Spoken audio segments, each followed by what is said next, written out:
రైతులకు తగినంత యూరియా సరఫరా చేయడం లేదనే వార్తలపై వేములవాడ పట్టణ ప్రాథమిక వ్యవసాయ సహకార సంఘ సభ్యులు స్పందించారు. యూరియా సరఫరా చేయడం లేదన్న వార్తలను సహకార సంఘ ఉపాధ్యక్షులు లక్ష్మీ కాంతారావు, డైరెక్టర్ తోటరావు తదితరులు ఖండిస్తున్నామన్నారు.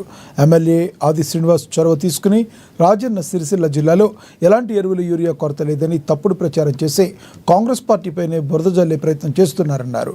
మరోసారి ఇలాంటి దుష్ప్రచారం చేస్తే ఊరుకోబోమని హెచ్చరించారు. రైతులందరికీ సరిపడా యూరియా బస్తాలను అందిస్తున్నామని ఉపాధ్యక్షులు, డైరెక్టర్లు తెలిపారు.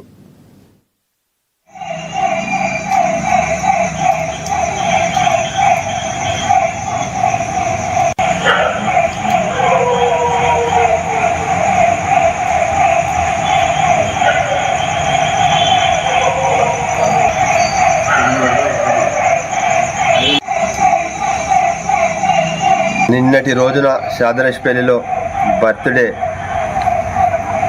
ఫంక్షన్లో యూరియా బస్తాను గిఫ్ట్గా ఇవ్వడం, అందులో మా చైర్మన్ గారు ఉండడం బాధాకరం.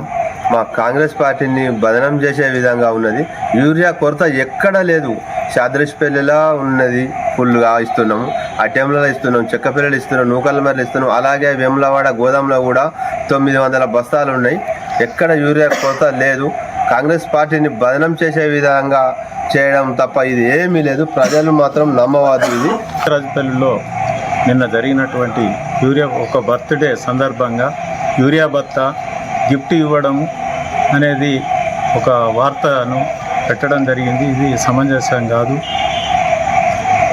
సొసైటీ ద్వారా ఎమ్మెల్యే గారికి విన్నవించుకున్న తర్వాత వెంటనే స్పందించి మన సొసైటీ ద్వారా రైతులకు యూరియా కొరత లేకుండా సప్లై చేయడానికి చాలా కృషి చేశారు. మన కాంగ్రెస్ ప్రభుత్వం యూరియా కొరత లేకుండా కృషి చేస్తున్నది. ఏదో కావాలని శాతరాజపల్లిలో ఒక రైతు బర్త్డే గిఫ్ట్కు ఇది సమంజసం కాదు. దీన్ని మేము ఖండిస్తున్నాము. ఇది చాలా మటుకు ఇది ప్రభుత్వాన్ని బదనం చేయడం కొరకు కొంతమంది చేసిన పన్నాగమే అని ఈ సందర్భంగా మనవి చేస్తున్నాను. నిన్న ఒక ప్రకటన, ఈరోజు ఒక ప్రకటనలో వచ్చింది. ఏమనంటే యూరియా కొరత ఉందని ఇచ్చారు. అది ప్రభుత్వం మీద బురద జల్లడమే తప్ప యూరియా ఎలాంటి కొరత లేదు.